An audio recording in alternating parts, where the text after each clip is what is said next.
goal kicker, Taylor Walker, with a welcome off. Here's Reilly. Reilly kicks the goal. Handball to the excitement machine, McLeod. Left foot goal. Oh, don't tell me. He's a superstar. Don't tell me. Oh! He's yet to kick an AFL goal. Oh, the velvet curtain. Walker, he's a colossus. He's kicked 5. He's been a handful. He's been the difference. To cover himself in glory. Just coming back. And got there. Welcome to this week's episode of the Proper Crows podcast. Thank you very much for joining us, whether you're on YouTube, Spotify, Apple Podcasts, or wherever you may be listening. Today, we will be running through the incredibly depressing game from Friday night against Fremantle. Looking forward to gather round with hopefully some positivity, all your feedback and much, much more. Not just myself here this evening. Of course, I'm joined by Dom. Dom, how are you, mate? Extremely flat, mate. But we'll talk about why in a minute. Matt, how are you, mate? Yeah, pretty good. Still a bit flat though from last Friday's loss. It was to go 1-3. I definitely wasn't expecting that, but to win that first game here, wasn't expecting that either. But yeah, it's getting worse by the week, and performance-wise, can't just keep starting games after halftime and expect a result. It's very disappointing. Yeah, no, absolutely. We're in a bit of trouble at the moment. If we can't turn it around very soon, there will be some questions asked, that's for sure.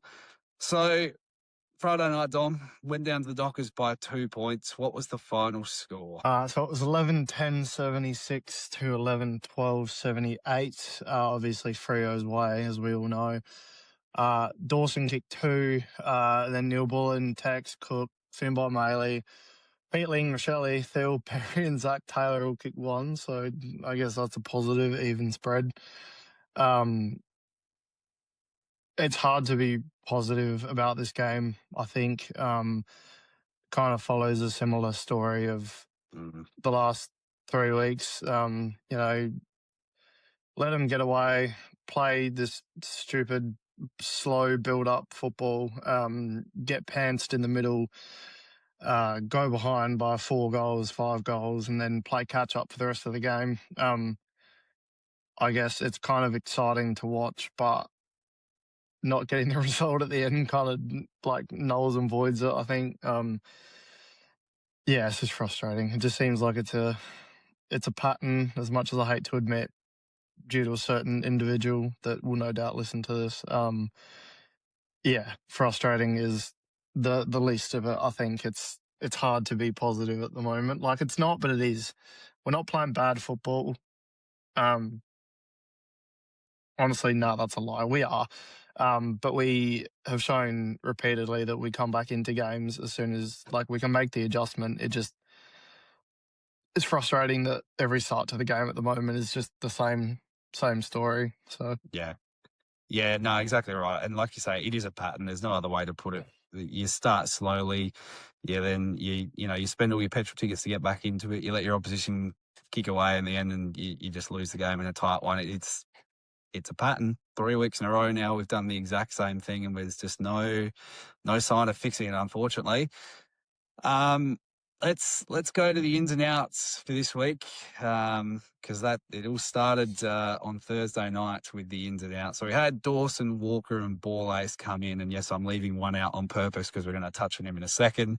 Because obviously Fogg was injured, he went out. Cumming had illness, he was a late out. Jordan Butts was obviously concussed, and Nank was omitted. And the fourth into the squad, Reilly O'Brien. Why? Let's just rip the band-aid off, boys. What were our thoughts on Rob coming back in? Mal, I'll let you take the lead. I know you've got a very passionate view on this. I just, look, I can't understand. I think we were very much trying to worry about what Freo were going to do. Obviously, they've got 2 strong ruckmen. We can acknowledge that. But just use Big Finbar as a chop-out or Filth as a chop-out. Maybe Filth was injured, so they didn't want to put him in there. But use Finbar, use someone. You've got people like, who's that young fella? Cooper Trembath from North Melbourne, who does pinch ruck. He's shorter than Finbar. You don't need him in there for long. Just do the job. Reilly O'Brien can't kick fucking football. He's a Can't do professional anything. football player, has been for it. Exactly. The rules don't work for him in the ruck. He can't kick a football. Why are you in the main squad in the big 2026? You've had your place. You've done well for a few years. You're somehow a best and fairest winner. Great. Thanks for your service. This ain't the year for you. And you've just proved it. Just straight away. Just went, yep, this isn't my place. Yeah, it is. It baffles me that he was like. We all know why he was selected. Like you said, the Jackson Darcy combo. I get it's intimidating, but you know, you got Thilthorpe. Given, I guess he came in a little bit underdone, whatever that back thing was. That he was a little bit in doubt for. But you know, we had Finbar in the side. Given he was late because of Darcy Fogarty's. We'll discuss that after, actually. But obviously, Fogg's out, Finbar's in. There was other options to pick, and we made so much progress. I think dropping him finally and moving on, and playing McAndrew, who was unbelievable, and almost looked like he could have just soloed it. I get he needed a rest, but like you said, that's where Finbar or Phil or someone should have gone in, and clearly Phil's kind of been that like underdone because VB's putting him at CBAs anyway as a midfielder. It just, I don't understand the selection. I thought we moved past it, and I don't think any Crows fan was necessarily happy to see him come in, and we were very early on in the piece. We were vindicated. I think that it shouldn't have happened, and you'd love to hear something from the coach as to why, but you know what it'll be. And, you know, you just hope that was the final nail in the coffin because, like, we'll talk about it more after. Actually, no, fuck it. We'll just talk about it now. We're already talking about him. He didn't even do well. He just won a free kick. That's all he did. He didn't do much to win it, but he won it. Crucial time of the game. Yeah. Unbelievable spot for an inside 50.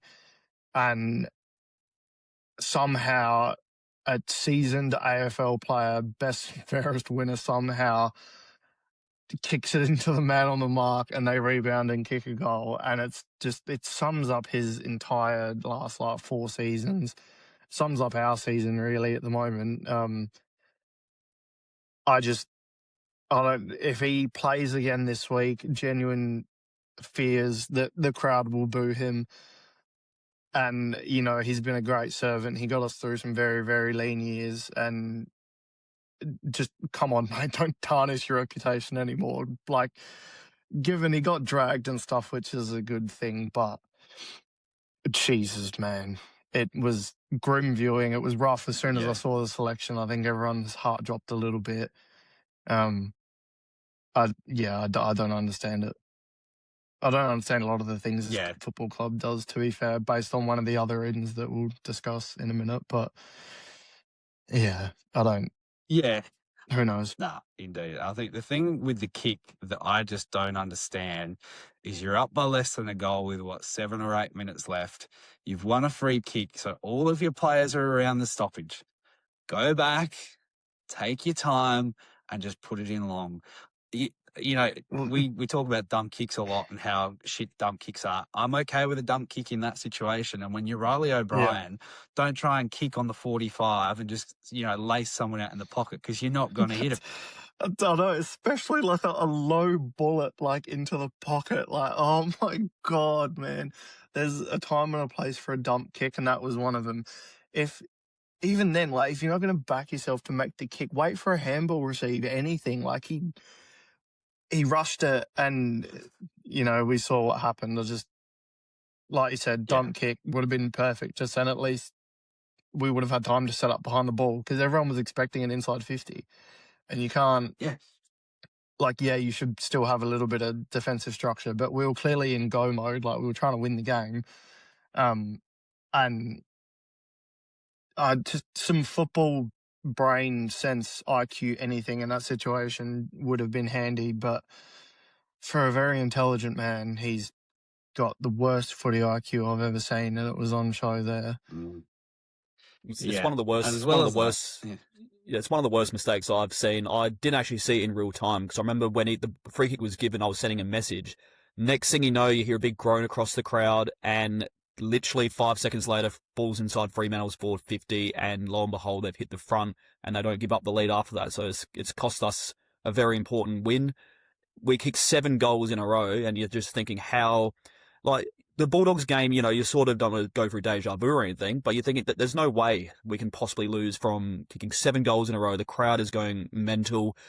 It was one of the biggest capitulation jobs I've seen at a game against a very winnable opposition as well. It was just grim, and I cannot believe we're in a position where we're 1-3 on the ladder. I mean, I've got one other thing that we need to talk about while we're on negatives, and I'll bring it up now happily. please. The other in that you didn't talk about because he was a late in, Chase Jones. Same shit as Reilly O'Brien. He's a state league footballer at best. Tasmania is calling his name. He gets his 100th, literally 100th opportunity to prove himself at AFL level. He comes out and has 4 disposals. I am so done with, like, I understand Laird isn't fit and that's fine, but Nang shouldn't have been dropped. He would have given more than Chase. Chase can't defend, and his whole role was like defending halfback. Like, I would have rather Nank in there. Like, at this point, I know this goes against a lot of what I've said, but we may as well just throw Charlie Edwards in there. Like, Jesus. At least, like, blood a kid, you may as well make it worth it. If you're going to have someone on the field that has 4 disposals in 90% game time almost, what are we doing? Like, there's so many times where you think we've overcome a hump, like Laird moving back, Keys coming out of the midfield, dropping Rob, and they find their way back in somehow. I'm so fed up. I'm so angry. Like, I'm just seething. Like, just blood the kids, bro. Get fucking Charlie Edwards in there. Billy Dowling can come in, like anyone else but Chase Jones. Reilly O'Brien, I'm going to keep bringing him up, but just never put on a Crows Guernsey again. Don't do any more damage to your reputation than what you already have. Same goes for Chase. We appreciate your service during the lean years, but you're not part of our next premiership side. I don't understand why he's playing in 2026. Well, I don't think Chase has a reputation to keep necessarily like Rob has. It just has to be said. I've been watching AFL, been watching the Crows for over 20 years, not as long as a lot of other people have, but I've never seen a player worse that has played 100 games of AFL football, not just for the Crows. I can't really think of many players that are in that bracket of just being total frauds at what they do. You don't know how they got to where they were, being a first-round draft pick, and to only get a 100th game by default and to not really be considered for that 100th game either. It just says everything about the player. And, it's not an attack on the person, it's an attack on the player. The guy cannot and will not and should not be considered being part of this long-term future of the Crows, even short-term future of the Crows. And as for Tassie calling, I don't think Tassie want to know anything about this guy. He might get a game for one of the reserve teams if they ever get a competition up there started or something, but he's not going to play for the Tassie Devils, I can tell you that. Yeah, no, I tend to agree. I mean, the stat that says it all is 4 touches in a game of football when you're trying to play a half-back attacking role. And I think he switched through the wings at stages as well. Like, 4 touches? Like, This isn't a 2025. He came on as a sub 4 touches. He played a full game of football and had 4 touches. 89% game time, bro. 89% game time. The guy is afraid of the ball. Like, we can just scour in an amateur player that's going to go hard as nails and for bugger all price, and he will do a much better job than this guy. I don't understand what role he plays. He had maybe an okay 2023 season, but he's been on the list since 2018. 100 games, and I would say at least 80 of them have been mediocre at best, some just downright poor, like Friday's game. He cannot be considered for a best 23 selection again this year if we're talking seriously about playing finals or anything. Yeah, I agree. very, very drastic of me to say at the moment, but I had some big words in our group chat, and I need to back them up now that we're on the episode rather than just putting them in there. If Rob or Chase Jones plays this week, it sways my opinion of Matthew Nicks. A very No, I dramatic agree. round 4. I can't see how that can be justified for them to come in again. And just while we're on Reilly O'Brien, and sorry to keep bringing him up, this is not a personal attack, I promise. Adam Kelly's comments on, was it SEN or ABC on Sunday, saying that the McAndrew-Rob combination was a positive? No, Positive for who? for you. Literally. I get that they have to back in the selection call. I don't think it's rare that a coach says that a selection call was wrong, or anyone for that matter in a football club, because you don't want to like take away confidence. But who cares at this point? Like, he's, especially Rob, like, he's played that many games of football. He's one of best and fairest. Like, he can take it. Like, you can say in hindsight it was a mistake. We didn't need to. We should have backed in McAndrew and Thilthorpe. Finbar shouldn't have been dropped to begin with. Like I Yep. said earlier, like, I didn't understand that selection at all. There's just a bit of a boys' club, it seems, which I never thought it would be like it was earlier, which is fair because they wanted like experience on the park because we had a lot of kids. But like you said, like, why? Like, it genuinely will. It'll change my opinion, on Nicks, because I've always backed him. He got us out of a really dark time, but he needs to grow with the squad. He can't just go back to old reliable like, especially like the timing just doesn't make sense either. Like, it's not like we were capitulating and they needed experience or something. Like, even Yep. if he'd played last week, you're like, okay, Dawson's not there. They want more on-field leaders, but like, it gets to a point where you go, okay, you back the man in, but is it now costing us because he still has so much faith in these players that didn't even get results? They were just competitive when a lot of our players weren't. So much, like, pretty much, I reckon the entire team almost has gone past him, except maybe Chase. He hasn't really improved either. They're both they're as good as they were 8 years ago when we were dog shit, and they haven't grown, they haven't improved. If anything, Rob's gotten worse. Like, Mm. we're going to keep talking about him, but like, one of his biggest strengths back in the day was contested marking. Like, he would clunk everything, and we knew he couldn't kick, and that was fine because he always looked for the handball, and most of the time there was one there. If not, it's a dump kick. But like, he's lost that as well. Like, we always joke like that. Trimp always used to say, "If Rob takes 8 marks, we'll win," and he used to get close. Now he's lucky to get 2 a game. Like, He took he's one lost on Friday every night. like. That's what I mean. Like, he doesn't. I don't understand what he added, because McAndrew was fine in the ruck. Yeah, we lost the clearances, especially early. That's another talking point. But like, Rob didn't remedy that. He was never going to remedy. He can't compete with Jackson in the ruck. Darcy and him are both peanuts, but at least Darcy can mark the ball. Like, we're just going to keep talking about it if we don't move on. But it's, yeah. Yeah. Let's swiftly move on to more positivity. And as you just said there, smashed in the middle early.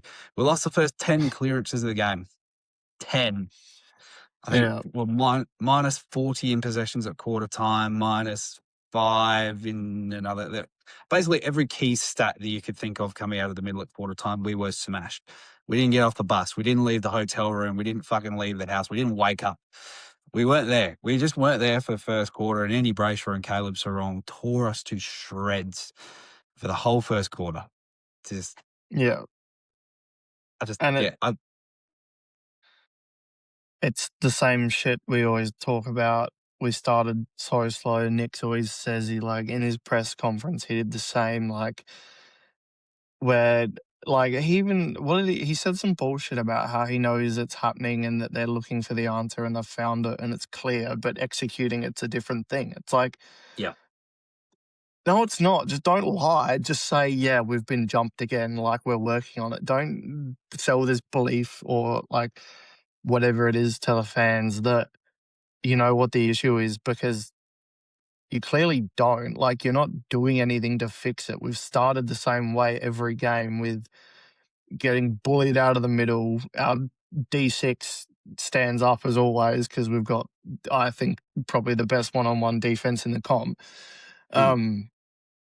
But like one of the biggest issues is the way that he wants to play. We don't have the distributors we need. Like there's no Zorko, there's no Whitfield. Like it's like I'm absolutely not shitting on him here, so don't take it this way. But there's two of them, like Max and Worrell, are unbelievable defensively, and they're both good at taking the game on. Like they'll run through the middle, but 90% of their kicks are just dump kicks to a pack down the line, whereas someone like Zorko or something will find the short kick that opens up the field.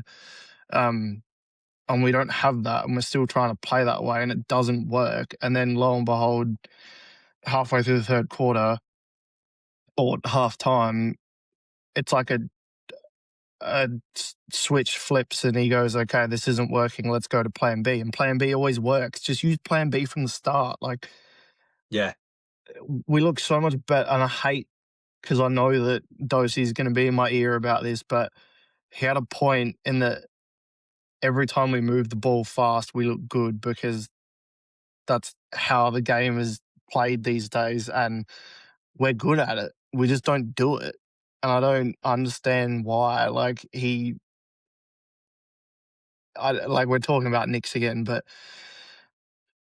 like I understand there's the point where you got to back in the system and all that stuff, but the system's clearly not working. There's nothing wrong with changing it. Like, if you've got the tools in place to change it, which we clearly do because they do mid-game and we pivot and it's fine, why not do it from the start? I don't get it. Yeah. It just makes absolutely no sense. And those who you just mentioned there, for people listening at the moment, he put out a very good thread breaking down a lot of different elements of footy in 2026 and comparing us to other teams. So go and give him a follow at the dose __ on X, and go and read his thread, which is a photo of Matthew Nicks, which says deja vu, but it's a very, very good thread. And just break it down. But yeah, it's the same stuff every week. And it's to the point now where I'm looking at it and we're going into a game against Carlton. I'm emotionless. We should win this. Yeah. I don't care if we do. But we should win. It's almost... Okay, this is off topic a little bit, but not really. It's kind of like me being a Liverpool supporter at the moment, where I go into games with no expectation, and I'm just like, if we win, I'm like, yeah, sick. And if we lose, I'm like, yeah, saw that coming. Like, it's almost like I'm at that point already, because any joy I had for this season is just gone, because like the Geelong game, not so much, because that was so like one-sided in the last quarter that you could kind of tell it was going that way. They got on top, but the two home games we've gone through, like Matt said earlier, the crowd was nuts. Like, it was electric. Everyone was going nuts, both Bulldogs game and this one. And it just sucks so much energy out of you when it happens, twice within a fortnight, in basically the same fashion. I care, obviously I care, but for the first time in like 2 years, I'm just not excited. I'm just like, I'll go, but I'm like, yeah, I think we just needed at least 2 wins from those first 4 games to go 1-3. It just puts us in a position where we play Carlton and St Kilda in the next 2 games. We're literally, I feel, 1 loss against one of those 2 teams, or a team later on in the season or midway through the season where it's like we lose to one of these kind of standard teams, it's essentially season done and dusted. We could have gone 2-2, 3-1 obviously would have been unbelievable. 4-0 was never going to happen. But 1-3 now puts us in a really weird position where it's like it's his 2024 kind of levels of we're not far away from the season just being a write-off, basically. And it's very, very poor to be in this position to begin with, really. Yeah. yeah, you walk on a tightrope for the rest of it. You put yourself in a really shit position early, and like you say, now we've just got to beat the teams that we're supposed to beat, and snag some against some teams above us, hopefully. But if you drop one of those teams, your St Kildas, your Melbournes, your plucky teams like St Kilda or something like that, then all of a sudden you're staring down the barrel of a pretty disappointing season where we've come into this with very high expectations and possibly the most Adelaide Football Club thing ever. They get the hopes up and then you go, yep, we're all right. And then you get shit on straight away. So, yeah, that's... I mean, you go through the fixtures and you just think the best case scenario is realistically 6 and 4. And then it's like you've got some of those very tricky games against teams that are improving, like Melbourne. You got some games at the back end of the year against like Fremantle, the GWS Giants, who will probably be decent by then. And then you think if we can't get a run on form where we're at least 3 wins clear, then more wins and losses, then it's essentially a write-off season. We've got the luxury of the wild card this year, and I think realistically we have to look at that being a possibility now because it's top 6. I'll just look at the teams that have improved. You've got teams like the Western Bulldogs who are 4-0, didn't have a great win last week, but they still clearly have taken that the next step. You've got teams like Hawthorn who are winning big games. I think the top 6 is virtually out of reach from. It's only four games in, obviously, but it does feel it's in a position where it is out of reach, and we're going to be clinging on to the hope of finishing maybe in that 7th to 10th bracket and playing that inaugural wildcard final, which we sort of did joke about at the start of the year. Now it's fast becoming a potential reality, as a best case scenario reality at this point. God, that's depressing to even think about. Yeah. I will say, though, I think one thing that probably shouldn't be understated is that back into the year, I think Christian said it in the chat, we should peak at the right time in terms of, Hinge back, Keane back, Curtin back, Archie, we are missing personnel at the moment. And no, that's not an excuse. If anything, it makes it more disappointing that we're getting so close and can't get over the line. But we should peak at the right time. But I'm struggling to have belief, I guess. Even like we talked about just before with this week, it's scary to have expectation right now, I think, which is I never thought would happen. I thought expectation might have been a good thing this year, and last year was a learning curve. But now I think the reality of actually having the expectation and going 1 and 3 and, like you said, top 6 is a big ask now. Yeah, it's very it's an odd feeling looking into the future. We should peak, but there's a high chance, not high, but it's probably not 50-50 that we won't peak. And it's. I mean, you're saying, like you said before, we've got players coming back. There's no guarantee we're not going to see more key players just crumble, get injured with this pathetic new fitness department we have now this year that have been overdoing players at training. We've got hamstring injuries left, right, and centre. It's 2018 Matt Hass days all over again. Archie was, I think, the most disappointing of the lot. A big name recruit to get 3 hamstring injuries in 3 separate instances and then miss 8 weeks of football. The Curtin one is obviously, that was just a freak accident. We can sort of move past that and say it's got nothing to do with anyone but what just went down. Then you've got players that Dawson was obviously laid out against Geelong last week, and he was very underdone, and then had a good game against Fremantle, I thought. You've got Phil Thorpe, who's just been so sore, and you can just tell it's affecting his performances. I think he's not the player he was last year at this point.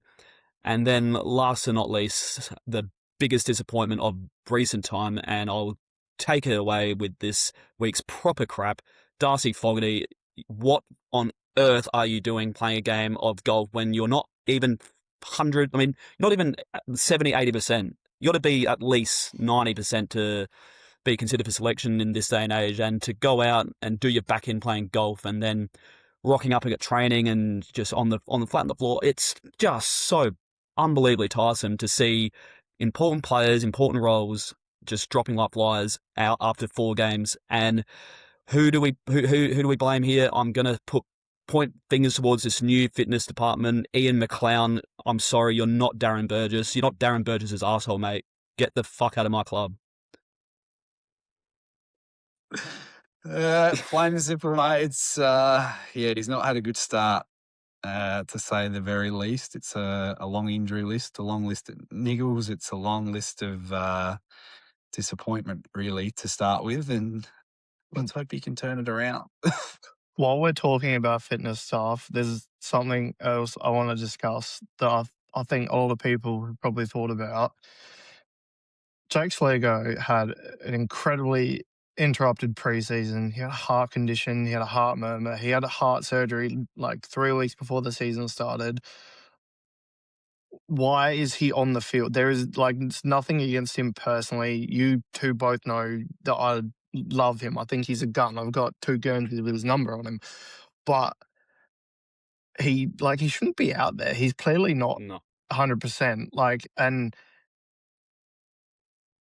It's like they're playing him in the AFL to get match fitness. There's nothing wrong with him going through the SANFL. I know that you wouldn't bring Dawson or someone back through the sample, but Sligo, he's not of that caliber. Yeah, he's not close. And I don't understand why he wasn't introduced more slowly, because he's playing like shit, and it's quite clear. But I refuse to believe that he's just fallen off a cliff. There has to be something there. He's not fit.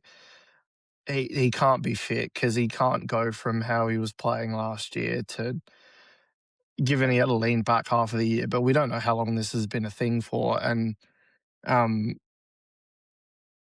don't understand why he, and like I said, it's not an attack on him at all, because I think some of this is out of his control. But I don't think it was the right call for him to be playing. He's had heart surgery. He had an interrupted preseason. It was obvious he'd missed all the preseason games. I'm pretty sure he had no numbers in the legs, and he's expected to go into an AFL midfield and perform exactly how we all expect him to. And I just think it's unfair on him. If he wants to play, put the brakes on it. He's 21, 22.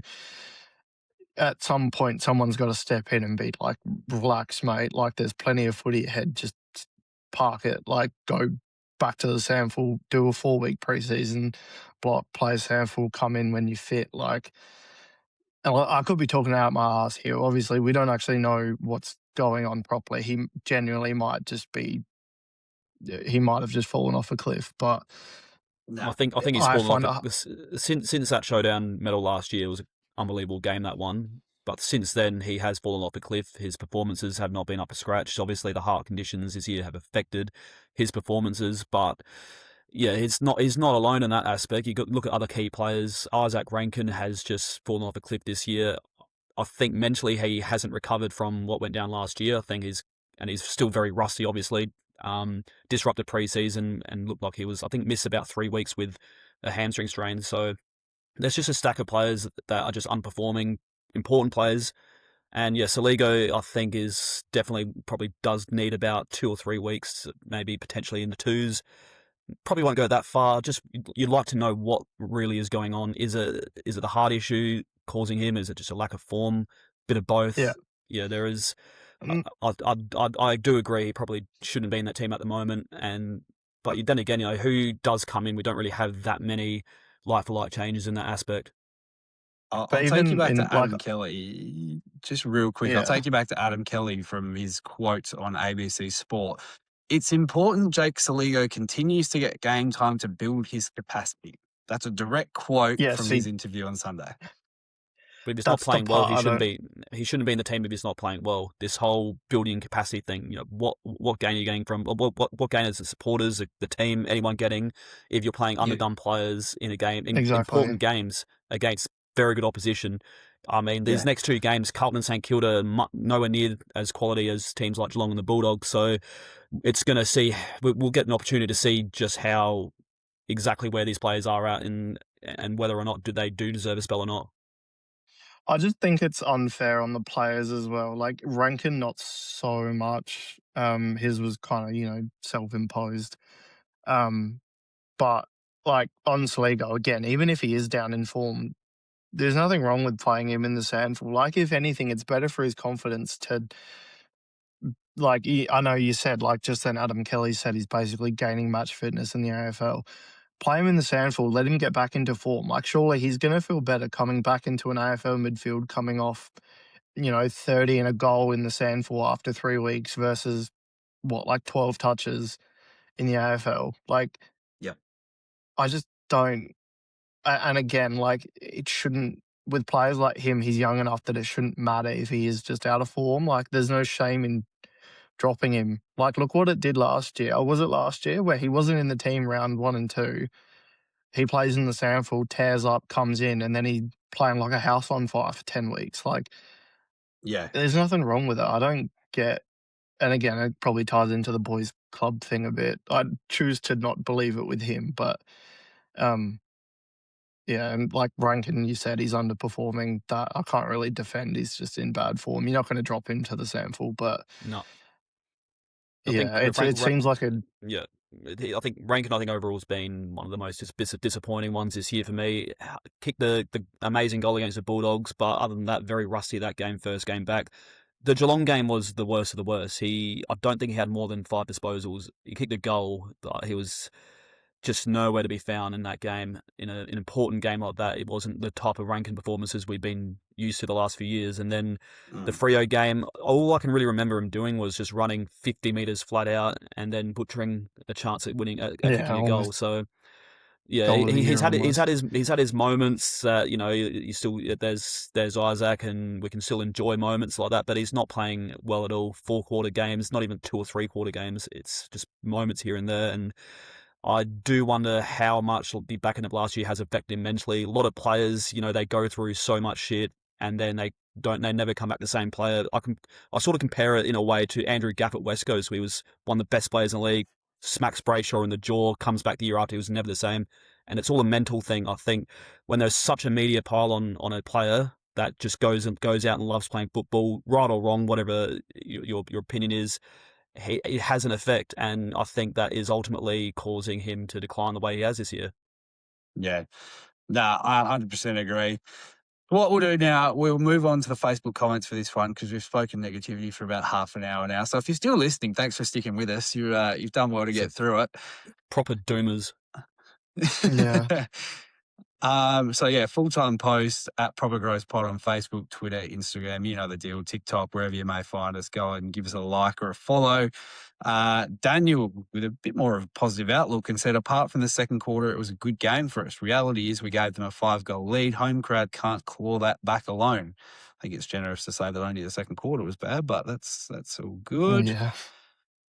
Mark Parkinson says, why are we playing players out of form, and why not throw Pedler, Rankin in the middle, or Braden Cook? Good shout as well. A lot of people just saying that the boys don't look as fit as they should be. Jeez, I wonder why. Yeah. Basically, Kerry says, pathetic performance. Can't win games from behind all the time. Well, we can't win games from behind ever.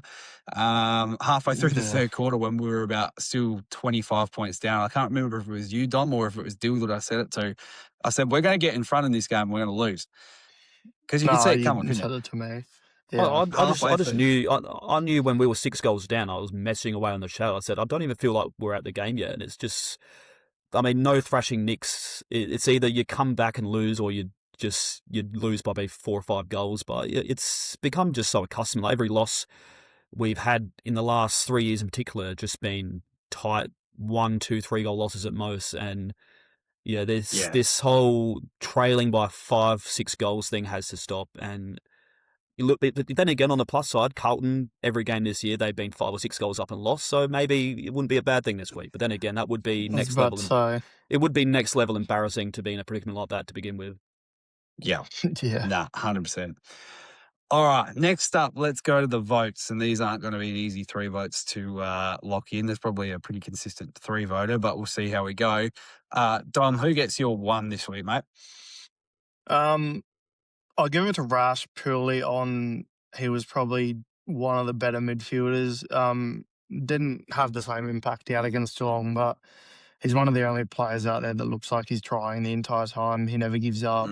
I think he's probably finally shaken that soft tag he had for a while, because he definitely puts his head over the ball more now. Kicked a really mature goal in that third quarter or last quarter, whenever it was, when he took the mark and went back and put it through. For someone his age, kicking a goal like that, can't be understated how like nerve-wracking that would be. Oh yeah. Yeah, like I'd hate to see where we would be this season without him in the midfield. Yeah, 100%. Matt, who gets your one, mate? I'll give it to Wayne Miller. I think the Collingwood game round one was his best ever game at the club. I don't think the game against Freo was that far off of being another stellar performance. I think you talk about players that have dropped off massively this year. One player that has gone up a notch is definitely Wayne, and I was a massive critic of his when he was in and out the team, always injured. I think he went nearly a year and a half of just playing no football at all. And I'm just thinking, why is he still on the list? And I think now we're finally seeing the fruits of his labour, and he's definitely an All-Australian form at the moment, I think. And I wouldn't say he would get there after 23 games, but, it could be a bit of a smoky, and one that a lot of clubs might look at as potential target in games. Yeah, 100% agree. The one for me goes for Geordie Dawson. I think he had a solid game. Did his very best to try and keep us in it and, clawed us back. So he gets my one. Dom, who gets you two? James Peatling. I think he was by far and away our best midfielder. If he can find consistency, which I've said that too many times this year, but if he can find consistency, he'll be a gun. Like, he was borderline best on ground. When he shows up in a big way. Like, I think he had 26, kicked that running goal in the third quarter that, set the crowd alight. Yeah, if he can play like that every week, it'll hold us in much better stead. But yeah, he was unreal. Big time. Matt, what about your two, mate? No, yeah, I was going to say Jimmy Peatling to me as well. Great goal in third, which was, I think, a fifth goal in a row, which got the crowd really up and about. While I'm talking, I'll give my number one, and I will give an absolute big rap to this man, Lockie McAndrew. It's just one of those things you'd be so grateful for, that the next man up from Reilly O'Brien is twice, maybe 3 times, 4 times the player Rob will ever be. And, he's 26 years of age, I think, or 25. So that's really it's the prime age for a ruckman to get going. A lot of ruckmen, they're in the system for years. They never get games, or they go to a club and they play maybe 1 or 2 games a year, then they leave and then come back the way that he has. And he has been a revelation. It's super exciting to have someone that good, that can play a role that important, because losing a key ruckman, they're probably the hardest position to replace and get right. You look at like Melbourne, for example, they're going to be completely screwed when Max Gawn retires, because you'll never get a player of that caliber again. But I think Lockie McAndrew is going to be probably one of our better ruckmen we've ever had, I think. Yeah, definitely looking that way. And Dom, can I probably safely assume that you might have Lockie McAndrew at the 3 as well? Yeah, he has revolutionised my football club. Hopefully the others catch up to him at some point this year. But yeah, he's been brilliant.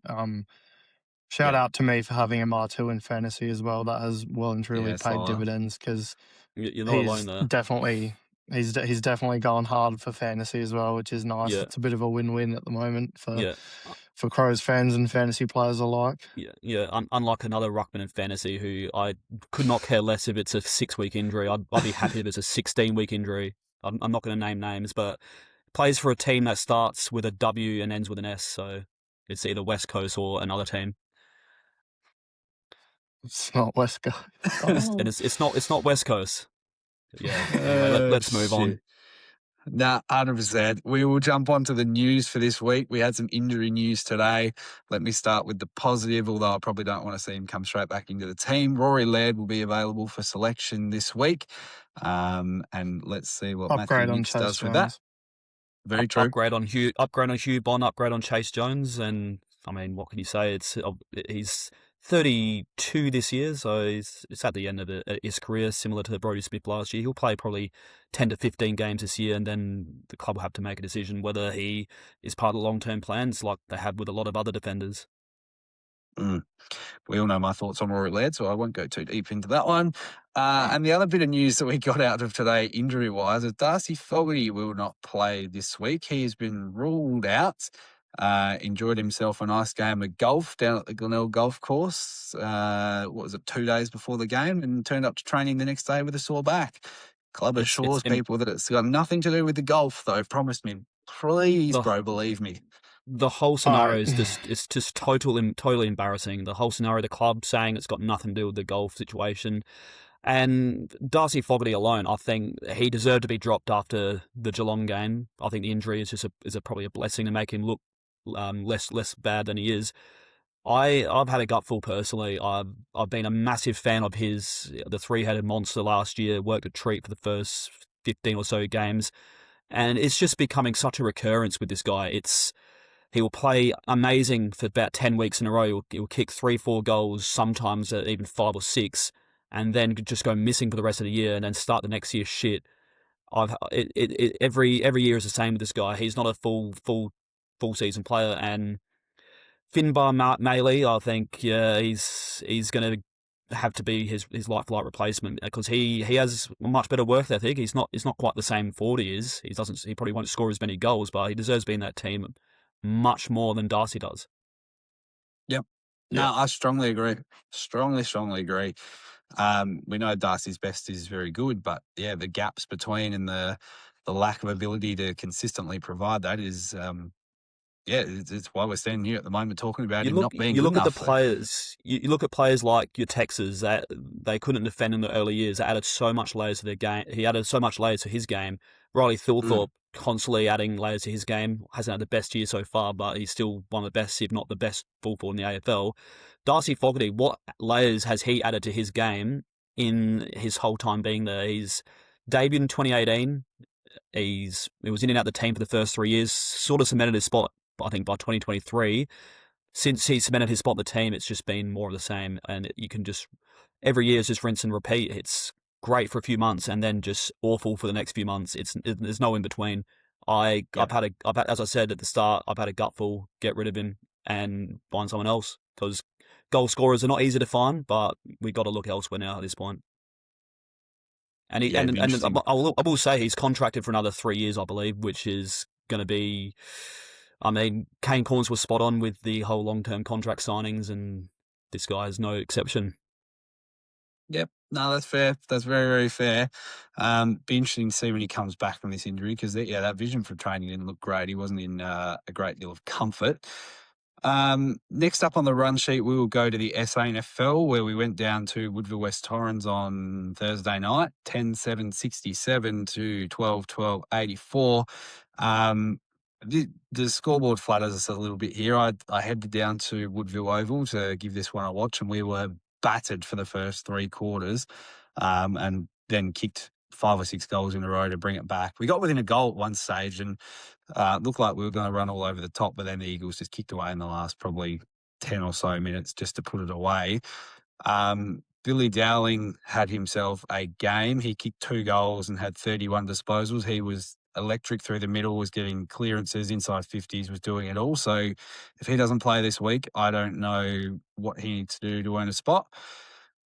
Charlie Edwards was also good in and around the middle. He had 28 touches, had 21 kicks, 8 clearances, 11 inside 50s. Had himself a game as well. And we know I'm very conscious of him, and I just feel like he's probably not up to the AFL level. But in terms of what he needed to do in the SANFL, there wasn't really much more he could do to try and prove himself there.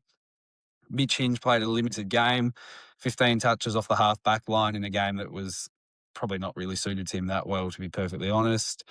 Who else have we got from the AFL side there? Sid Draper had himself a pretty decent game through the midfield, 19 touches, 6 clearances. Wasn't amazing, but wasn't bad as well as he progresses from his injury too. So a few blokes put their hand up for this week, and I think we'll probably, obviously we're going to see a few changes off the last week, but we'll see who comes in. Shout out to Archie Ludowick as well. He's going to be a player. He's yeah, he's got it about him. He looked very good on Thursday night. Looking forward to this week, gather rounds. As I said before, I'm not actually that excited because I don't really think we have much to gain from this. Should win, get in and get the job done, get out and move forward. But Thursday night, boys, who comes in, who goes out? What are we thinking? Chase Jones, Reilly O'Brien, Nihao, Billy Dowling comes in. It's never been more ripe for Charlie Edwards to debut. As much as I talk a lot of shit, it won't shock me. It's hard to like. I would like Hugh Bond out as well, but I don't think that's going to happen. Because I think Chase and Laird are probably a swap. I'd like Nang to come back in. I don't think he should have been dropped to begin with. Mitch Hinge is probably ready if you want to think it's about that as well. Yeah, that's true. Hinge just comes straight back in. I can't imagine he'll spend another week in the sample. I don't know. Who knows what they're going to do based on this week? I'm not even going to try and guess what is going on in that selection room. But you know, common sense says Chase, Rob out, Hinge and Dowling in. But and obviously Pedler goes out as well, which is probably opens the door for Charlie Edwards. But yeah. I don't know. Yeah. Common sense, like you said, it should be probably those three changes, and that's probably about right. One thing I think we need to note as well is if the Rob stays in or Jones stays in, turn off the comments on the selection post, please. Admin, if you're listening, whoever does the admin for the club, just turn off the comments. If they keep Rob or Jones in, just turn them off. You don't need to see what people are going to say. Just think of something funny. Like I remember early days of Facebook, the Crows admin, they'd always say negative comments will be deleted and you will be blocked from the page. So everyone was always just mindful about that. And then I think nowadays social media's obviously changed a lot. You've got so many platforms and you won't be able to escape the wrath from the Crow supporters if they do maintain their place in the team. That's for sure. Yeah. I'm talking Rob specifically. Like I said earlier, if he maintains his spot in the side this week, I think my whole opinion of Matthew Nixon, and like Dom said earlier, we've been supporters of him. We're right behind him. This whole time we've stood up for him through absolutely everything. If Rob plays this week, I can't defend it. I simply cannot defend it. There's not. We've exhausted all our avenues at that point. If it happens again, there's not really many things left to. You can't have a game. You can't have a game that bad and keep your spot in the team. And I don't think. Well, Cullen, they've lost the Koning as a ruckman anyway. I think they've only got Pitnet and that's it. So he's not going to play. It's nothing to worry about. And unless McAndrew gets injured, he probably won't play again this year. I wouldn't think. I'll promise you one thing. Probably won't play again. If he is in the squad tomorrow night, there will be an emergency meeting video live on some form of our social media. So keep an eye out for that because I'll be jumping on and teeing off. If he is still in the squad, I can't. I don't have the words to accurately describe what I will feel if I see Reilly O'Brien is not in the outs tomorrow. So pray that he gets dropped because you don't want to see me just talking absolute shit for probably about 2 hours and probably saying Nick's out 17 times. There's a silver lining if he does play. There's going to be a lot of tickets up for sale in Marketplace. So a lot of Crows fans who miss out. a lot of Crows fans who miss out on the one-off gather round tickets. You know, you're going to be in luck. You just have to sit through 4 quarters of Reilly O'Brien. That's not a price I'd be willing to pay, to be perfectly honest with you. But speaking of gather round tickets, how many people are just going to forget, have a bit of a brain fade, and they bring their membership and not their actual ticket to the game? Because I think last year, I dare say people have probably done that over the course of the gather round, just scan the ticket of a normal home game. So those who are listening to us at this point, do not be that person and have your screenshot saved or whatever ticket you have saved. It's not a normal home game. Yeah, and if you see anyone on the forum post about why they couldn't get in and complaining about it. But one shot for every single post that you see. Oh, God. I was going to go sober. That's not going to happen if we do that, but... Oh man. it happens every single year, so we can probably safely assume it's going to happen, but we'll see how we go. Yeah. Now, before we head off, boys, we're going to go through our predictions for the game, who wins, how much, and who kicks the first goal. Matt, I'll start with you. What are your predictions, Matt? Not put me on the spot here. I didn't really think of one, but I think we'll probably win. But we'll probably win easily. My prediction is Carlton will lead at some point by 3 or more goals, and then get blown away by at least 10 goals. This has to be the game Thilthorpe stands up and has his first real dominant performance as a goal scoring forward. I think it's been disappointing to the likes of Rankin and Thilthorpe that they haven't been able to hit the scoreboard as much as they would. So it'd be great to see those guys just step up and find a bit of confidence. Obviously, it's hard to find confidence against great opposition, which is what we've had to put up with the first 4 games. So Carlton at home, there's no excuses here. I'm going to tip the Crows to win by 65 points. And best on ground will be Ben Keys, who is due a game of games, and doesn't he just love playing Carlton? So he needs to kick up the arse, and I'm going to back him in to have a good game and kick about 4 goals. What better team, mate? What better team to do it against than his Suns? We love Keezy playing against Carlton, so let's hope you're right. Dom, what do you think's going to happen, mate? Who wins? How much? First goal. Well, I think Matt probably summed it up well. Carlton will probably lead at some point, but genuinely, on paper and everything else, I think anything less than a 6-goal win is a loss. Like, we should be pumping these blokes, especially at home, by 10+ goals. I'll back us in. I'll go 58 points. I'd like to see Keys recover because he had a generational stinker last week. I'm not going to go first goal. I'll say Thil first goal. But yeah, I think hopefully Ben Keys refines his form against his favourite club. Yeah. I was going to say, our record against Carlton it's fantastic. Unlike any other team we have a record against, aside from like lots of West Coast and North, which don't really count.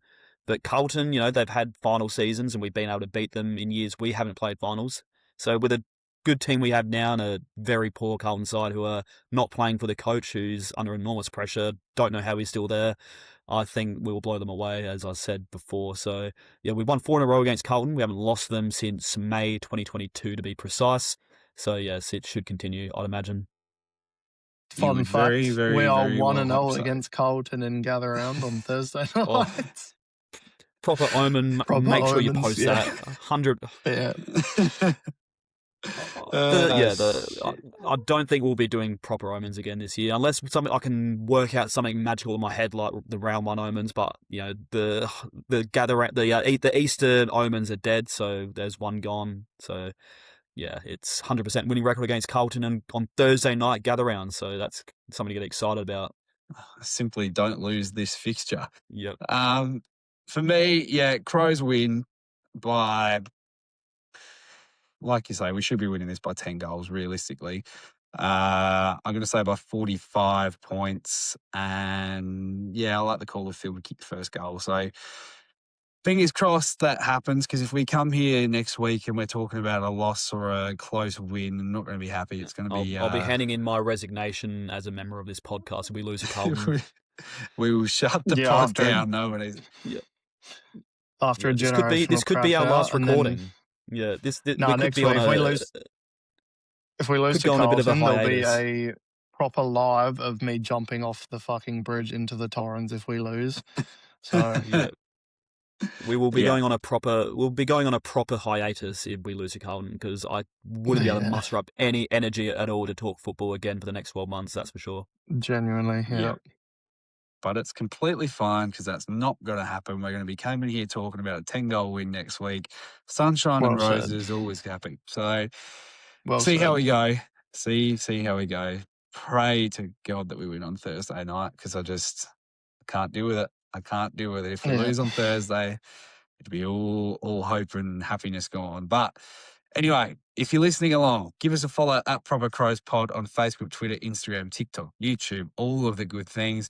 Of course, there'll be plenty of content coming this week. Gather round, biggest week for South Australian football. Get around to the festival, get to the footy, get to, No, I won't say Lyndoch. That was grim last year. But, if you want to get out to Lyndoch, get out there. Get out to Norwood. Celebrate footy. Get around the state. It's just, it's one of the great weekends of the year. Get around the Crows on Thursday night. Hopefully they can get up for a win. If you've got a ticket, get yourself down there. Of course, it's going to be absolutely pumping. Dom, thank you very much for jumping on, mate. No worries, mate. Always a pleasure. Hopefully, see you next week in better spirits. Fingers crossed. No hiatus, no page shutdown. Hopefully we're back here. And Matt, thank you very much, mate. Well, thank you for having me. Hopefully a big win this week, and go Crow. Go Crow. Go Crow. Ring the bell! Ring the bell! The bell in the city of churches! Stand up like Matthew Nicks and rule like you never have before! Jarman again, round the body.